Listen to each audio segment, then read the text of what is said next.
Welcome to Positive Talk with Kevin McDonald. Hey, that's me. Hi, and welcome to Positive Talk. Our show features the best positive stories and people from around the globe as we endeavor to answer the universal question of why am I here and what is my purpose? Understanding that can change everything, and knowing your greatness is fundamental to living your best life. So join us right now as together we work to create the adventure of our lifetime.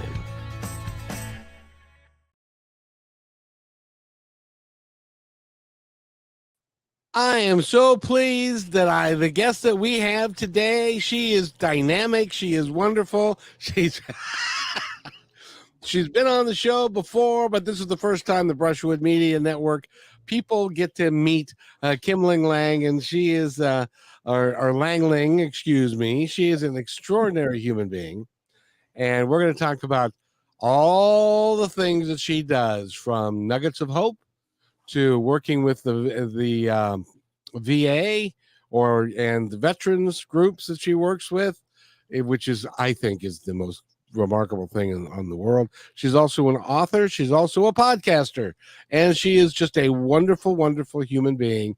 And I guess the best people live in Pennsylvania. I don't know that, but I keep hearing that. So, and there's a few. There are. Kim, welcome to the new Positive Talk with Kevin McDonald. How are you? I am doing great. It's been a few months since we talked. Yes, indeed. And by the way, and she has been under the weather. She's being a real trooper to come out today, and so we give her grace for being able and willing to do that. And Kim, you're just one of my favorite people because you mean a lot to your community. You mean a lot to the people around you. Everybody that you touch, you help, and it really is cool. So I want to thank you for being who you really are. Thank you. That's very humbling, Kevin. Very humbling.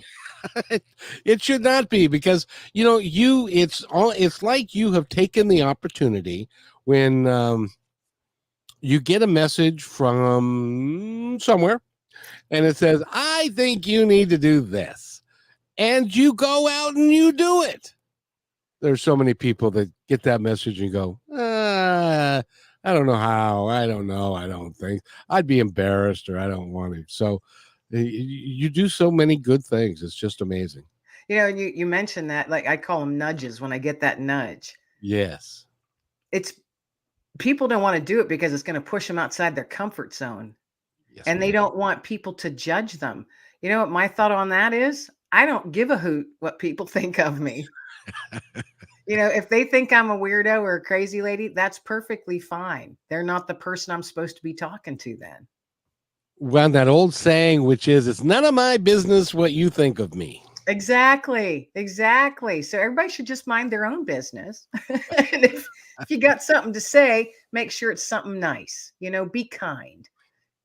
That's a rule around here, and I try, except when I'm driving. I have trouble with that, but we're human. We all have those little devils that perch on our shoulders every once in a while saying, why are you going so fast? Why are you doing that? Why are you tailgating? All that kind of stuff, Yeah, exactly. Oh, I have it too. Ooh, I got quite a temper when I let it go, but I try not to. Well, as long as you're I kind of call it venting. And as long as you're in your car and the windows are rolled up and nobody can hear you. One time I yelled at a guy, and I thought the window was up and it was down. And he whipped around and looked at me, and I was like, oh, sorry. Didn't mean to. I accidentally cut someone off. I didn't see him. I literally just did not see the person. It was ridiculous how close we came to really having a bad accident. I was getting all kinds of finger gestures. And his windows rolled down, and he is yelling all kinds of words at me. And I was so stunned that I had done what I had just done. I kept doing this, with my hand, like, I'm like, we're okay. Everyone's okay. And I just kept doing that. And he kept giving me finger gestures. And my daughter was with me, and she says, Mom, I don't think he cares if we're all okay or not. She said, but I kept saying it. We're okay. We're okay. We're all okay. And I was yelling it. It was ridiculous. Well, and I don't know what he was expecting or what he was hoping to get from you. I mean, you were driving your car. It's not like you could stop and then get out of the car and bend over and apologize. You know what I mean? Well, It's and I obviously I was saying I was sorry, and he saw that. He just wasn't in a good place to receive it, apparently, and it was completely my fault. It was just, one of those times where I just didn't see him. We came so close to smashing. It was just I threw myself off on that one. So just one of those days that stuff happened.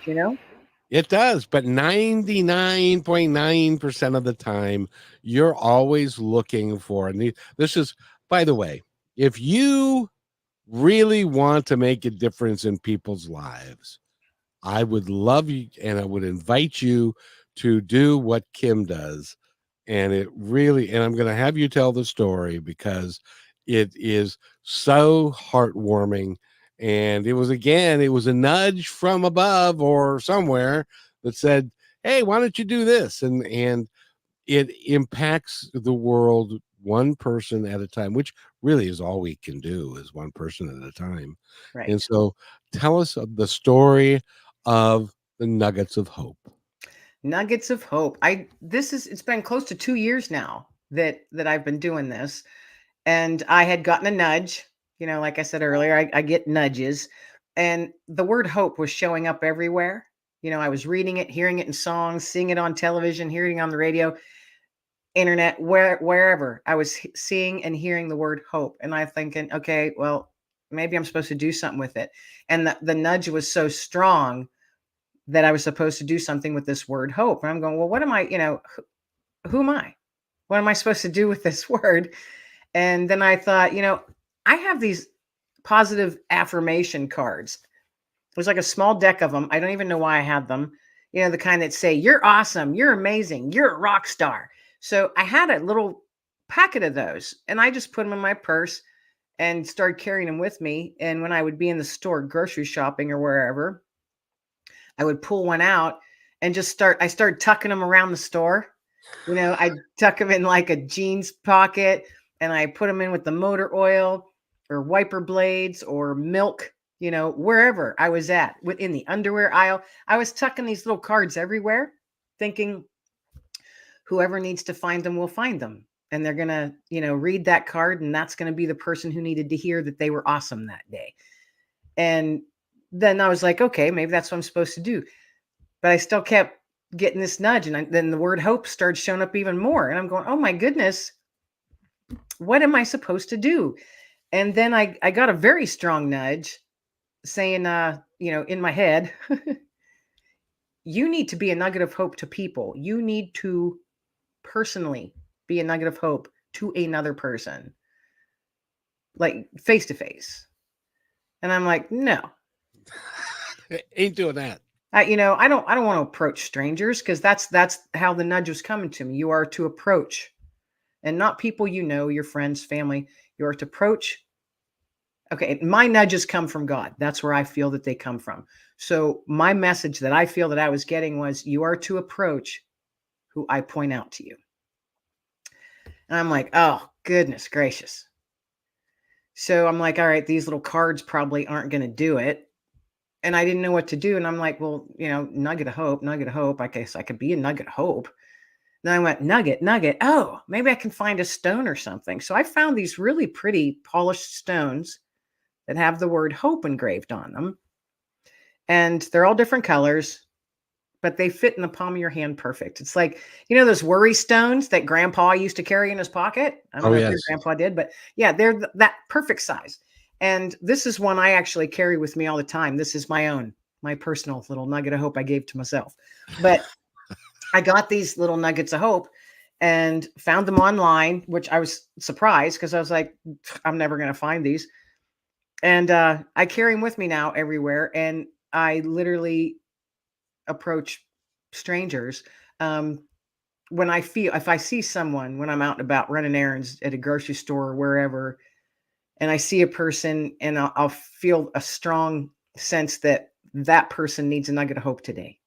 And it's very interesting the way it feels. It's hard to describe, because it's almost like a visceral thing. I can physically feel that's the person. Go, you know? And so I started doing that. And I just walk up with the little nugget of hope in my hand and say, pardon me, ma'am or sir.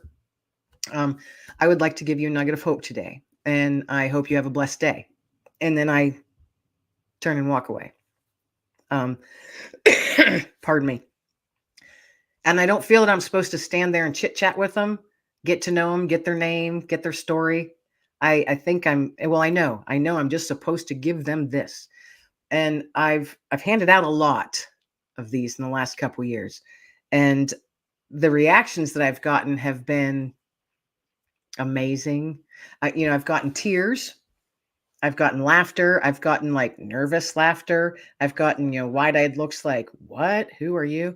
And the range. I've gotten hugs, just, hugs. One older lady, she said, thank you so much. You have no idea. You are my angel today. And I said, oh, thank you so much. I'm no angel, but I'm glad you're blessed.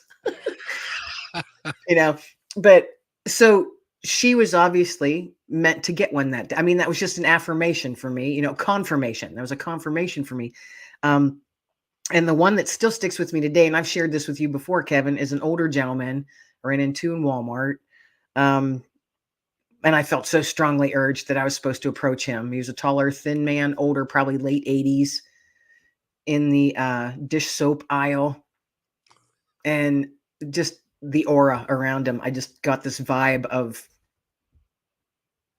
sadness, loneliness, hurt, whatever it was.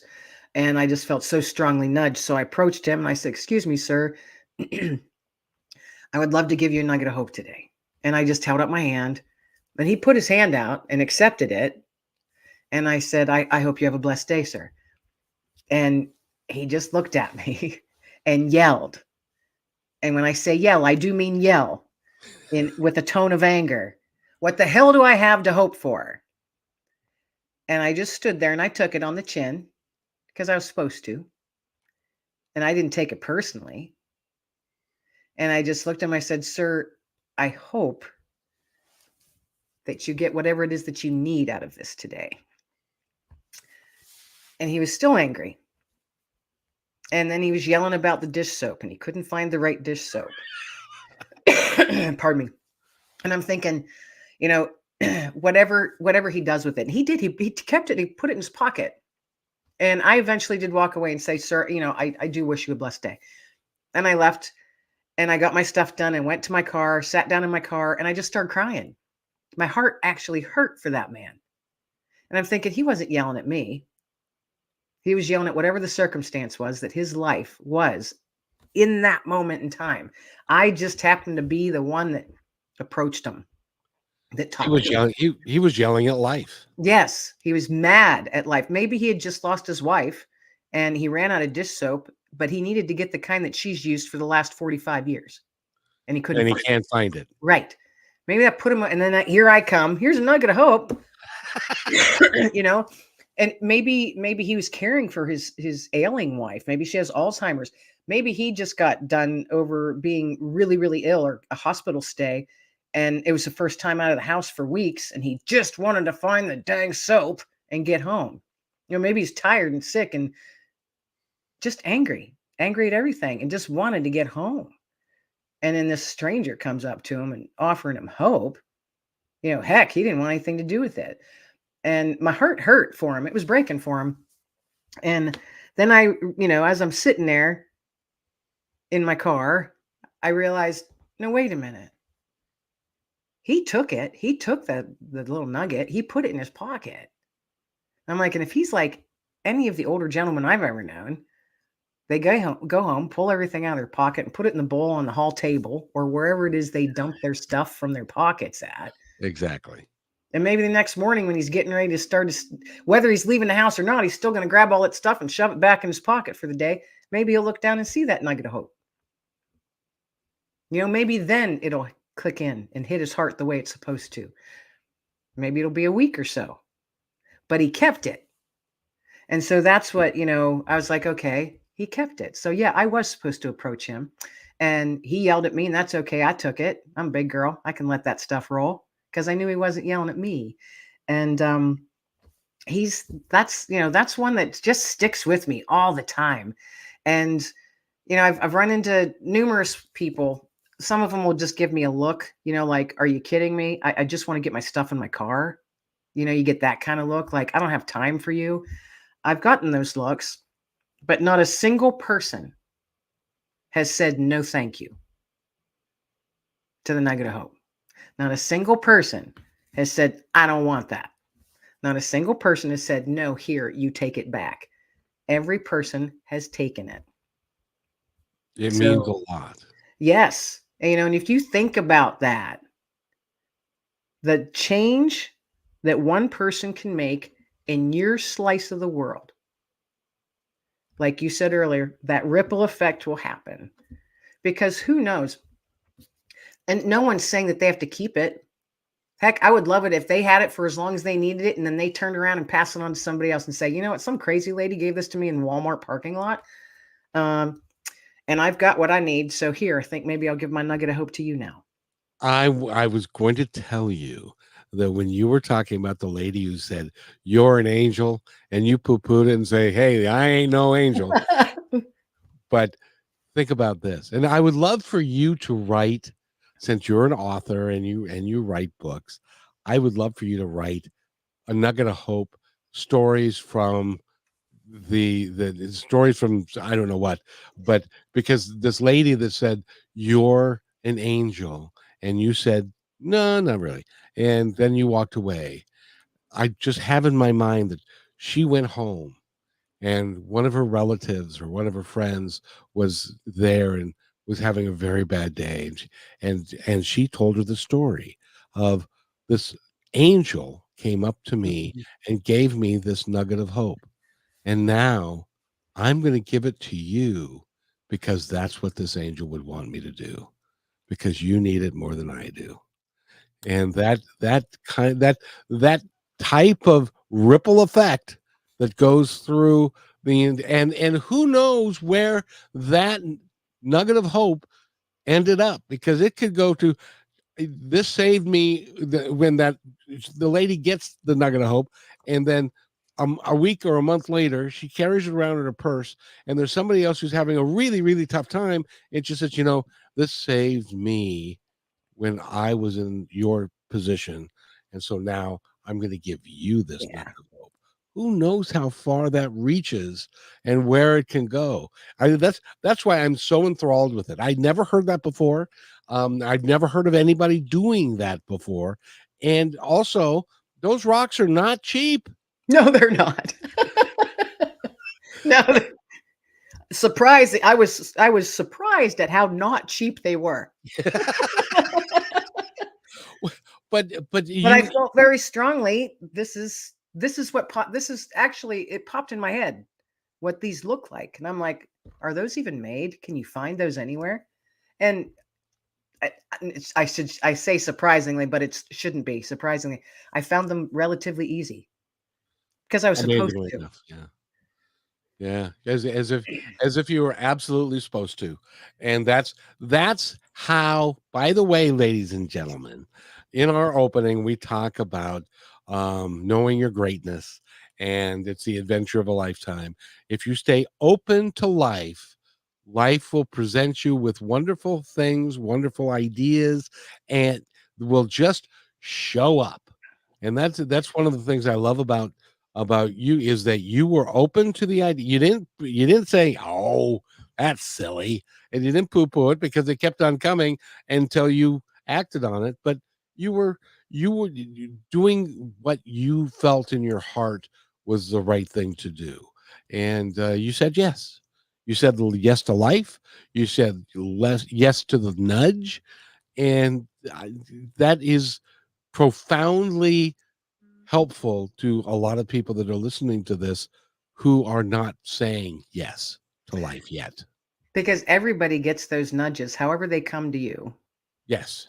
And you'll be like, oh, I had this thought, but it's not anything I could really do. Well, you were given that thought for a reason. Just think it out. Or not. just do it. You know, sometimes you just have to do it. You just got to pull up your big girl pants or your big boy pants and just do it. Uh, the world needs more people doing acts of kindness than it does acts of division. Because that's all this world seems to be anymore. It's online, it's in your news feeds, it's on television, radio, wherever. It's always divisive, or this person doesn't like this person because, or that person, it's just on and on and on. And to me, it is such a waste of time and energy, because this is a beautiful world we live in. It's an absolutely beautiful world we live in. Just, shut up for a minute, quit being the noisemaker, Yeah. and just listen. I'm fully convinced, and we need to take a quick break, but I'm fully convinced that if everybody had that attitude, uh, war would cease, that the hate, division, and fear would go away. People would start living their lives like they really meant it and meant to have a wonderful life and to share that with their friends and family and those that they know, who in turn do the same thing. And it's kind of like a network marketing thing, is that you start inviting people and it becomes a great big thing. We need to take a quick break for our Brushwood Media folks, and we'll be right back after these messages.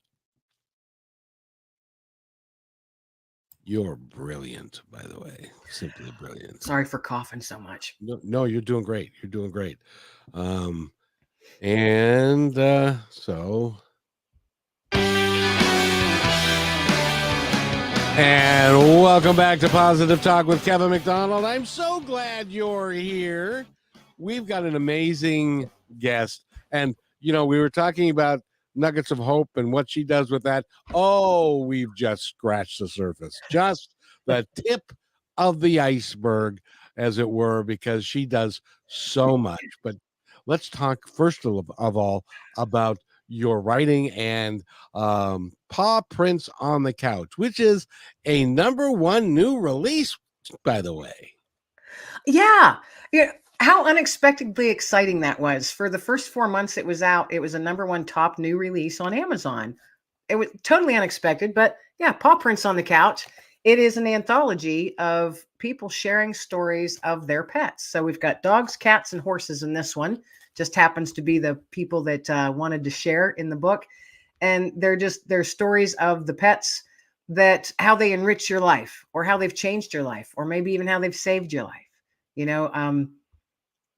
For me personally, my dogs, my animals that have been in my life have been instrumental in my mental well-being. And I know that that's the case for many, many folks out there. I just happen to be a veteran who lives with PTSD, and my dogs that I've had, the one I have currently and the one I had prior, were always so in tune with me. Like if I would have anxiety or nightmares, they would be nudging me, nudging me with their head or scratching at me. So my focus would change to them. And then you realize, okay, you're not alone. You don't have to fight this battle by yourself. You got your buddy right here with you, who just happens to be one of the purest souls on the planet. And that's what dogs have, I think, just the purest souls, and they add so much to your life. And I wanted to share those kind of stories, kind of like a chicken soup for the soul type of book. Yeah. So that's what this is, Paw Prints on the Couch. And then I'm working on one right now. It'll come out this fall, and I'm excited about. It's going to be called. It is called Paw Prints on the Kitchen Floor. So you can see a theme kind of going there, and that one's going to be the same thing, just with different people, different stories, different animals. But I'm really looking forward to that. And hey, if any of your listeners have a story about their pet that's just awesome, could be quirky, funny, heart-wrenching, however it is, and you want to share it and get it out into the world, let the world know how awesome your pet is, you can contact me through my website, and we'll get in touch and chit chat, and we can see if we can get your story in the book. That is KimLenglingAuthor.com. And that is Lengling. I never asked you where that name came from, but anyway. It's my ex-husband's last name. It's actually German. Ah, It's a German. Yeah. So very good. And if you go there, and then you could become, think about this. You're you have the you could become a published author. I was just going to say that you're listening to this show, and suddenly you say, "I love my dog, and this is his story or her story," and so you write it down, send it to Kim. She puts it in the book. You're now a published author. Now you can go Yeah. online and say, "I'm a published author." And how exciting that is. I mean, that's just part of it, though. And I'm always, I can't forget to say this part. Portion of the sales, online sales, goes to a local no-kill shelter in my area. So with the first book, I've already been able to do two nice donations to this no-kill shelter. And the second book, it'll be a different shelter. I'm going to choose another shelter, but I'll do that for 12 months after the book is published, for 12 months. So once a quarter, as long as there's sales, I'm able to provide a donation to a local no-kill shelter for animals. So that's the main reason and passion behind getting these books out. So Paw Prints on the Couch, I've already been able to make 2 donations, which is super exciting. And with hopefully in August, when Paw Prints on the Kitchen Floor comes out, I'll be able to do that for another well-deserving shelter, because all those shelters, folks, they all need not only volunteers and time, but they need money as well. Oh yeah. And that's hard to come by, folks. We all know that. So if I can do my little bit to help those animals find a forever home, by golly, I'm going to do it. And if you want to be part of that mission with me, because it's coming from my heart. If you want to join with me on that heart mission, love to have your story included. Kim, one of the things I just absolutely adore about you is it's not like you were working for Microsoft and you sold like 100,000 shares and are now a multi-billionaire. No, that is like throw your head back and laugh funny. And you're doing all of these things because your heart is telling you to do it, and you give money where you could be using that money for yourself and to publish more things, but your heart is so big. And in the second half of the show, don't you dare go away, because we're going to talk about something that I have referenced to many veterans who have since come on the show and told them your story about what you do, and each one of them had a tear in their eye about what you do, what you and your friends do in support of our veterans. And then we went down the road and talked about PTSD and all the things that they're faced with when they come home. And so we're going to talk about that after we do our next break. And we're talking with Kim Lengling, and she's the author of Paw Prints on the Couch. She's got another book coming. She is an extraordinary lady. And by the way, I believe that if somebody wants to in our audience, if you go to, and please, I would highly recommend that you do this. If you go to kimlenglingauthor.com, Dexter, her office manager, tells us that she loves a nice cup of coffee. Well, down at the bottom of the first page where it says contact, you can buy her a cup of coffee, and it costs, I don't know, $5, and you can help support a couple things. You can help support the Nuggets of Hope, because they're expensive to buy, and she does them out of the goodness of her heart. And also, you can help the veterans in the area and also worldwide. We'll talk about that. And And I think if you give a donation, I don't know if there's a spot on there that you can say, put this towards the vets, put this towards the pets. well, that's a Yeah, you can designate where you'd like it, because I don't keep that money, folks. It goes towards stuff that I can be doing. It goes, like you just said, getting Nuggets of Hope. Because it is expensive, and I am not a rich person by any means. So you didn't have 100,000 Microsoft shares? No. But you know what? Where there's a will, there's a way. So yeah. And I drink copious amounts of coffee. I do. Right here. And see, look at this coffee cup. It says, just getting my morning buzz on. And it's 6:30 p.m. Eastern Standard Time right now. It is indeed. Apparently you don't have trouble sleeping after having coffee all day. No, I think I'm immune to that. I do. I drink so much coffee. It's really crazy. But I had other vices that I quit. So then you're entitled. yes. You are entitled. So now I drink more coffee. By the way, we're going to take a little coffee break right now for our we're halfway through with the show, so it's a station break. That's what it is. Goodness gracious. I are a professional, don't you know? So we'll be right back after these messages. More with Kim Lengling. This is fun. It's always fun chatting with you. And well, I'm glad I reached out and scheduled. I am too. It was a random thing. I was like, I haven't talked to Kevin in a while. I wonder if I can still schedule. So I went back and found an old email, and I'm like, it let me. You know something? That's how it happens. In my world, that's just how it happens. So why don't we come back and we can even talk about that.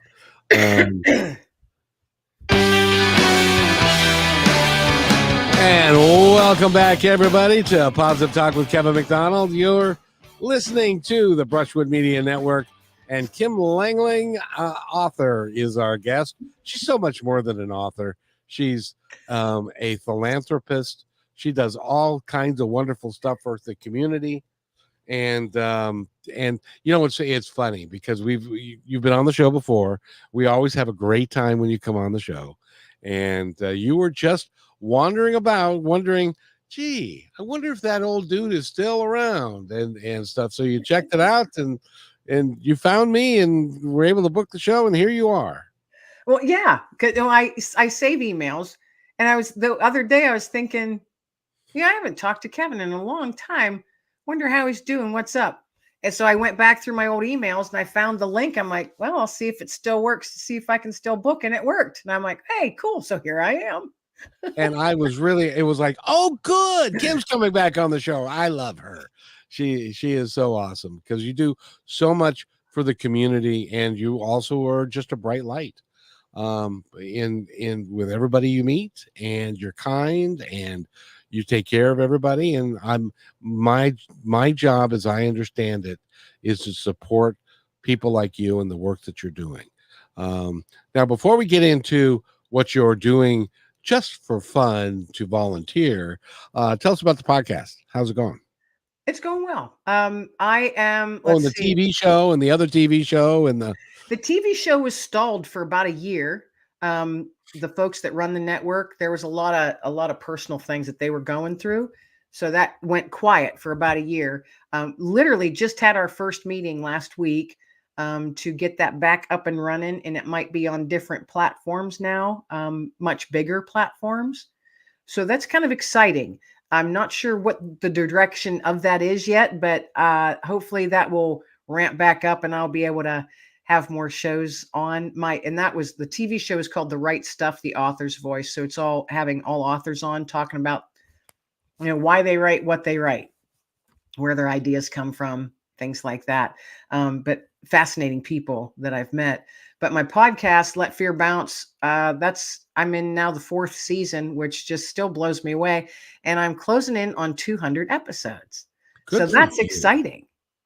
Very much so. Yeah. Very much so. Yeah. And it's it's interesting because I'm not one that I don't have a bunch of money to put in advertising and all of that. So I don't. So everything that I do just kind of grows organically, the way, and I'm like, it's going to grow the way it's supposed to grow. And if I'm going at a turtle pace, that's fine. That's the pace I'm supposed to go at then. Just within the last 4 months or so, I've noticed that there's an uptick in my, the podcast, and one of the platforms sent me an email, said, Just want to let you know you're number 22 for mental health this week. And I'm like, holy cow. So I thought that was really exciting. On Good Pods, I think that's what that was. Because I was never even in the top 50. So, it's kind of fun to see that slowly do its thing. And I get excited, but I don't let it settle. I'm just like, oh, that's so exciting. Okay, now I got a schedule. I got work to do. You know what I mean? I don't let it. I don't ever want to have a big head on any. No. So that's why I'm like, I'm not any better than anybody else at anything. I'm doing my own thing the way I feel I'm supposed to be doing it. And if it's slow go, that's okay. If it climbs and reaches a mountaintop someday, I will do a big old happy dance. And then I'm going to turn around and see who I can bring with me. Because I feel that's the way it's supposed to be. Just like you mentioned, you feel your job is to support people like myself. And I know you support a lot of your guests just by who you have on your show. You're supporting them doing that. So that's like that. That's what you feel you're supposed to be doing. And you do a dang good job of it, So go you, Kevin.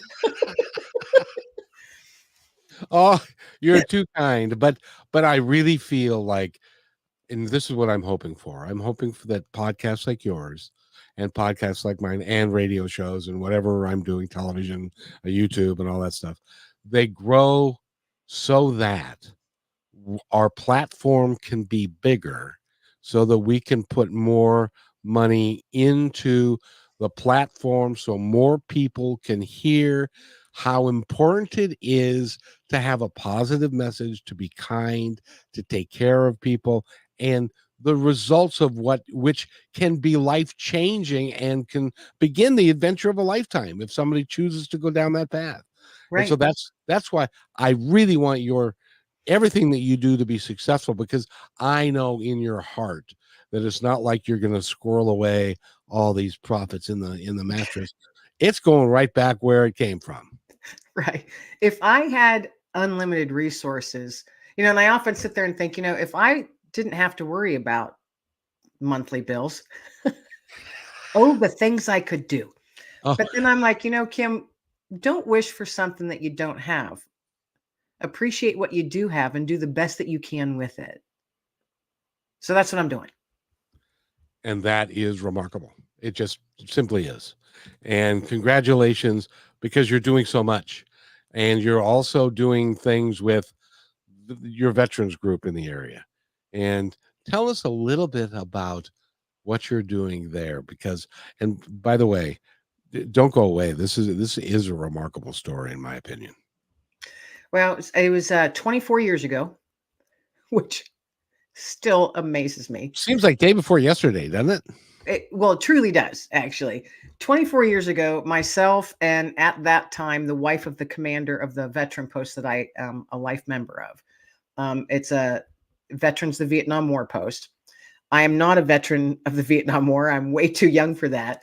But our post is open to any honorably discharged veteran. So I'm considered the kid, and I think I am the second youngest. I'm in my mid 50s. I'm the second youngest one in the post, and they still call me kid. So I love it. Like, you guys can call me kid all as long as you want. But 24 years ago, myself and Lori, and the commander's wife at that time, it was 1998, I believe, around that time. Yeah. And we sent 6 boxes to just filled with candy to post members, grandchildren or children that were currently serving, that were actively serving and deployed. Just 6 people received a box of candy at Christmas time. And we got back 6 really amazing thank you letters. Just amazing. And at that time, it was, folks, snail mail. There wasn't email and cell phones and all that. So we received actual letters in the mail. And then we thought, well, I wonder if we could do more. So we started asking people, members of the post, do you have anybody in your family serving? And we'll send them boxes.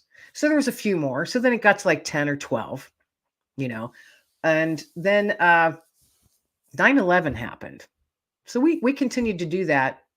Not every month, but maybe every 3 months, we'd send those little boxes of candy. Then 9/11 happened. And this gets me. Oh, dang it, Kevin. Every time I'm on your show, I cry. I gotcha again. Yes. I feel like Barbara Walters. God. Yeah. I was on the phone with Lori, and I was at home with the television on, watching the second tower fall. Oh. And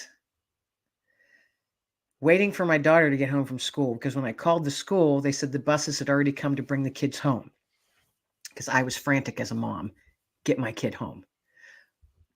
There were fighter jets flying over my house. I'm just happened to be on that path going up to New York. So I was frantic to get my daughter home, and Lori calls, and she's watching TV too. And we didn't know what to think.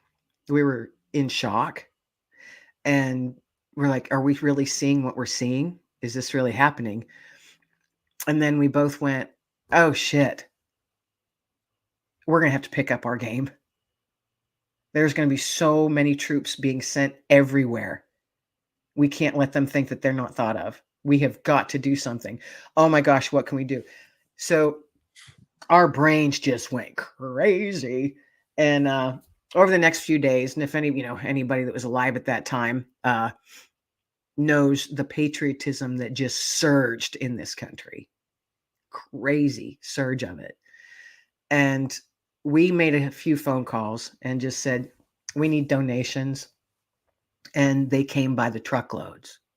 Donations of items to ship, snack items, personal hygiene items, toilet paper, whatever, something that we could pack in a box. And for 2.5 years, my dining room, I didn't have a dining room because it was filled with boxes of donations from floor to ceiling. And Lori's, she had a spare bedroom that was filled from floor to ceiling. We literally just had little paths to walk through for 2.5 years because donations just came. And every month we sent boxes out, and we sent those first, I would say 10 years, because it's 24 years now. First 10 years, we sent on average 400 to 500 boxes a month, all by donation. That includes postage, because postage isn't free. So our boxes average anywhere from $18 to $27 a box. And we were able to do that for 10 years, 400 to 500 boxes a month. That's crazy if you think about it. And now we're in our 24th year. We don't ship that many anymore. We ship about 100 to 150 a month. That's still a lot of stuff, still a lot of boxes, still a lot of people. And we just had, and folks, please don't think that we don't have people serving everywhere, because we do. There are many hot spots around this globe right now. And we just had a local unit of 300 soldiers were just deployed on New Year's Day. And our post was there to see them off. So that just added 300 people to our list to send monthly boxes to. For those of you that may not fully be aware, there is real recently, there was 3 soldiers were killed just in the Middle East. And they were on this base, and this base had 200 or 300 soldiers in it. And it was like in the desert. It was this clump of land in the desert, and it's not like they could go down to the 7-Eleven store down the block and pick up stuff. So when they get a box like that and they're in a place like that, it means an amazing amount to them. Oh, I have a story to share with you, and I don't know if I shared it with you before. Do we have time? Yes, we do. This was years ago, when we were in Iraq at this time, and we were sending just so many boxes, and it was almost like a second full-time job, to keep track and donations and pick them up and get on TV spots and radio spots and all this stuff, and begging people for stuff, constant. and working full time and raising a kid, but it was so worth it. But anyway, we would send a box to somebody and they'd be like, okay, well, my unit of 16 that I'm with right now, I've got 4 guys who don't receive mail from anyone ever. And we're like, if you want to share all the names, we keep them strictly confidential. Everybody in your unit will start to get a box from us. So a lot of times that's how our list of names would grow, is because they'd share it with their buddies, and we wanted that. Or chaplains would contact us and say, my Marines are really struggling. Are you able to send 25 boxes? I got 25 Marines that really, really need some moral support. Can you help me? And we're like, yes. So that's how it happened a lot. We'd get a lot of emails from chaplains that were in war-torn areas. So many stories. Oh my goodness, so many stories, so many incredibly heartbreaking stories, because not everybody comes home, unfortunately. And you get to know them when you're sending stuff, and you get to know their families because they come and help you pack the boxes. And we call this Project Support Our Troops. That's what we call it. And we pack boxes every single month of the year, every month without fail for 24 years. And this one story, it was a lady, she was a major, and she had 8 other ladies in her unit. And they were in a tent out in the desert because that's what they had. And she said, if you wouldn't mind, we could really use some toilet paper and feminine hygiene products. We're like, wow, they're not getting what they need there. So, of course, we hear something like that and we go on a mission, and we sent them a ridiculous amount of toilet paper and feminine hygiene. It was enough to last those 8 ladies like a year and a half. And we were getting random other stuff for females, and, like body lotion and nail files, anything. We said, we got a unit of ladies that needs our help. Oh my gosh, people went crazy. And we got chocolates. I mean, we got all kinds of amazing stuff to send in these huge, huge boxes. We shipped them huge boxes. It was so fun to pack them. And it was this random one. It was a Clairol hair color. And I went, Lori, should we send this in there? And she goes, yeah, just chuck it in the box. She goes, you never know. And I'm like, but they're in a tent in the desert. And she goes, oh, just throw it in there. So, and we were sending it all to this one major because she asked us to send it in her name, and then she would be able to get it to her ladies. So she gets these boxes and she sends us a really amazing letter. It's like a 3-page letter thanking us, saying it was like Christmas. And then she goes, I even had to break up a few fights for the ladies fighting over certain things. She goes, and then I realized what was left, and I took it to my own bunk and I pulled out a box of hair color. And I couldn't believe it because I thought, how on earth did they know my exact color? And she goes, I want to know if they know anybody in my family, because her and her sisters or her mother in the family had been teasing her for months about her hair color and how she's not going to be able to color her hair until she rotates home. And it was just like the family joke about her hair. And then she gets this box, the exact color that she always uses. And she said, how on earth did you know? Lori and I read that. We had to read it twice.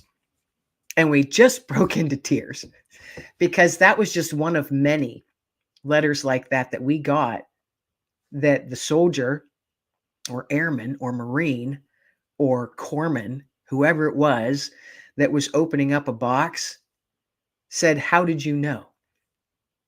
How did you know I needed that? Because we get random things all the time. We're like, put it in.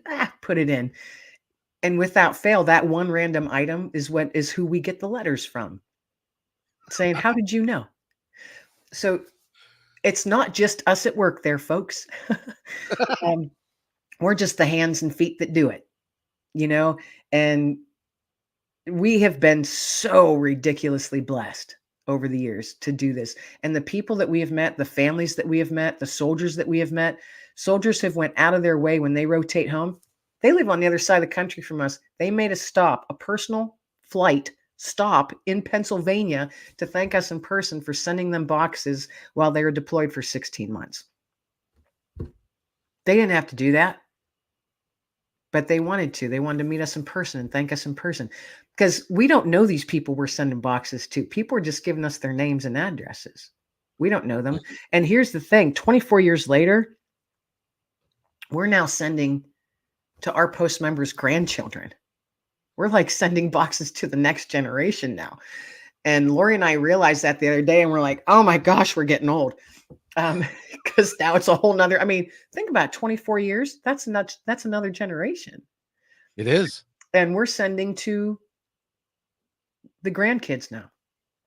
And we are now the elder generation, because our parents are slowly fading, as life happens. And now we're like, oh my gosh, we're the grown-ups now. We're the grown-ups. You're the ones in charge. Yes, yeah, ma'am. we're the ones people are supposed to be looking up to. Holy crap. But I will tell you, first of all, one of the things I love about you so much is that, when people say, well, you're doing all these boxes and you're doing them every month and it takes time and effort and stuff, how much are they paying you to do this? And of course, that number is very small. You get to take maybe a candy bar home. I'm diabetic, so I can't even do that. Okay, some beef jerky or something like that. Yeah, no, this is all volunteer. I mean, this is done through our Veteran Post, which is a nonprofit. Right. It's all volunteer. And the commander, he jokes with us because Lori and I, we're the ones who tape the boxes together, build the boxes, and then all the volunteers come and they pack the boxes. We make sure everything's packed tight, and then we tape the boxes up, give them to another volunteer who takes them out to the truck to take them to the post office the next day. It's like it's a well-oiled machine. It really, I mean, if you were close and you could come some month, it would be awesome. It's a well-oiled machine. And our commander, because we'll be like, oh my gosh, especially when you're doing several hundred, your arms get tired and you're just taping like crazy. We're going through miles and miles of packing tape. We are professional tapers after 24 years. I can let you know that. I can tape and pack any box. I can put so much stuff in a small box, you would have no idea. You would never believe how much stuff I can pack. Anyway, I'm a pro at it now. But our commander will be like, he's like, oh, are you over there? What? Quit your belly aching, or else I won't give you a raise. I go, oh, you're going to double that zero? It could be a double zero now. Yeah, so that's what the joke is. He's like, I'm not going to give you girls a raise if you keep on belly aching. We're like, oh, you're going to double that zero for us, are you, Commander? Well, all I can tell you, Kim, is that I value, and everybody that's been listening to this show is valuing who you are as a human being, and I'm hopeful that by your example, that somebody else will decide, rather than to say, oh no, say yes. You get that nudge, say yes. Do what you're called to do. Help your fellow man. Be kind. Be generous. Don't expect to get paid, but you have got more value out of what you've done for the last 24 years. You could not pay you to get the value. As a matter of fact, you've got a book that you've got out about about dogs and cats and pets. Now you've got to have a book out about Nuggets of Hope and the stories behind that. And now you've got to have a book out about the veterans and how you have been helping them, because those stories mean a lot to people who would read them. Well, Nuggets of Hope, that is a book that's in the works. Good. Yeah, I hope to get that. I hope to get that out this year. But I'm taking my time and going as my heart is telling me to do it. So there might be a couple more nuggets out there yet that I'm supposed to do before I finish it. Does that make sense? Oh yeah, and by the way, there's always going to be more nuggets for you to distribute. Gosh, yes. I got a new box of them, like on the other side of my office here, just waiting to be opened. And by the way, again, go to Kim Lengling, that's Lengling, author.com. Front page, bottom, there's a beautiful dog, and who is what's his name again? Dexter, that's right. Yeah, he's my office manager. He keeps me on track. Buy her a cup of coffee so that she can continue to do this work, and she might even tell you where you can get these nuggets yourself. And I was, so that I'm you just can going do to that. say, do something like that or not. Come up with your own thing. Exactly. You can Whatever you you're can be nudged a, to you do. can be a nugget of hope in so many different ways. A nugget of hope is a smile at a stranger. You never know what that smile is going to do to that person's day. That's exactly right, Kim. Sadly, we have to go, but you're going to be a regular on, so be looking for more episodes with Kim, because I just can't stay away. You're just too wonderful of a We'll human being. always find something to talk about. We will. And this is kind of recapping what we've talked about before, but for our new friends that are out there, we are very appreciative of you and of Kim and of all the things that we're doing. So I really appreciate it. Is there anything you'd like to add before we go, my friend? No. Hey, you want to get in touch with me about the book? You want to, be a co-author in the upcoming book? Go to my website, kimlenglingauthor.com. Just send through the contact on Dexter's page. And it was, hey, I'm looking forward to chatting more with all you folks out there. So have a beautiful, blessed day. Thank you, Kim. Hey, thanks for enjoying this episode all the way to the end. Please give us a like and subscribe to this channel. This has been a production of PositiveTalkRadio.net. Please visit our website, oddly named PositiveTalkRadio.net, for more details about us and our mission, which is to provide great positive programming designed to inspire us all. I'm Kevin McDonald, and I'm proud of these shows, and I truly hope that you'll like them and share them with friends and family. So on behalf of our entire team, remember, be kind to one another, because